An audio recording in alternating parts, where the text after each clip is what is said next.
In this video, I'm going to show you how to locally install Spicyboros 7 billion parameter model on any of the Linux instance. For this demo, I'm using Google Colab Notebook, but you can use AWS SageMaker or any of the Linux instance. If you have a Windows system, then you can use Git Bash to get it installed with the commands I'm going to use. All the commands, all the links I'm going to use will be in video's description. Okay, so let me give you a quick overview of this spicy burrows model. This is one of the good general purpose large language model out there, and it has been mostly trained on the synthetic data generated by airoboros. The prompt format has also changed in this one, but still most of the things are similar to what we have already seen in the spicy burrows. One of the good thing about this new model is that it can accept quite complex prompts. And let me show you on the Hugging Face page of this jondurbin Spicyboros model.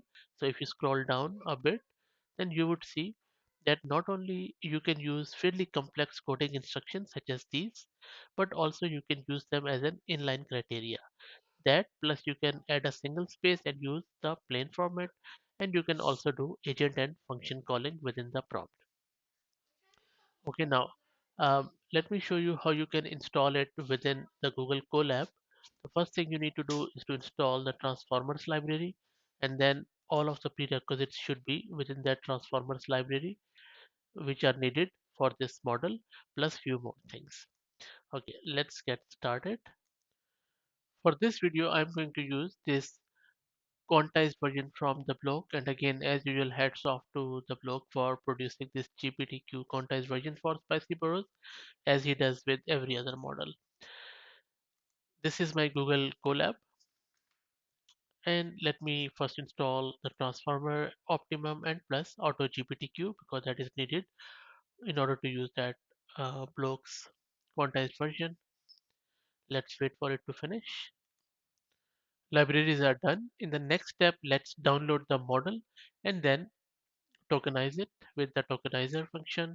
Let's run it, and this should be around 4 gig of space.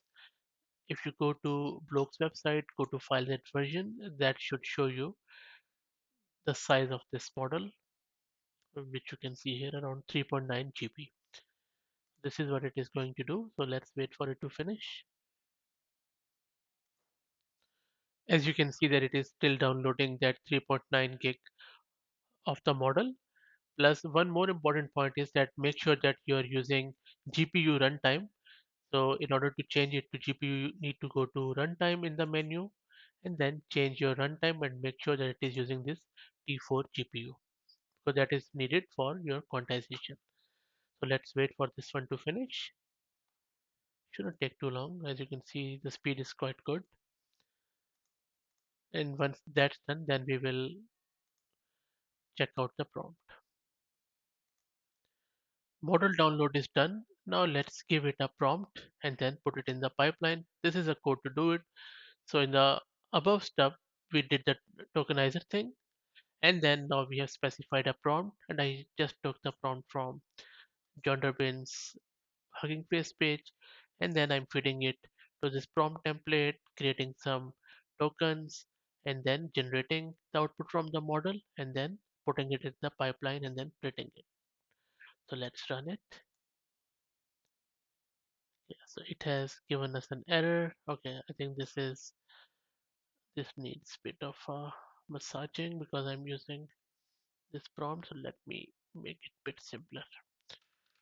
Create a Python program to add two numbers. Make it simple. Let's run it now.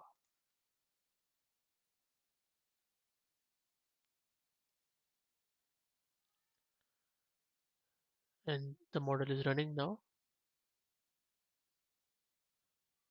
Let's wait for it to finish. So you can see that it has generated the program with some comments.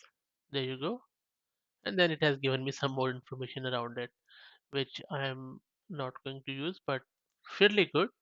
And now let me give it a bit more complex example. This time I have given it a bit more complex. Example, write a WebSocket application in Node.js plain format. And I took this example again from this Spicyboros web hugging face page. It is running. Let's see what it prints out this time. The speed was fairly quick, and you can see that it has created this WebSocket application in Node.js, and there you go. And looks pretty good to me. So I hope that you enjoyed it. If you have any questions, feedback, or if you face any issues, please drop them in the comment, and I'll be happy to answer any questions. If you like the content, please also consider subscribing to the channel. Thank you.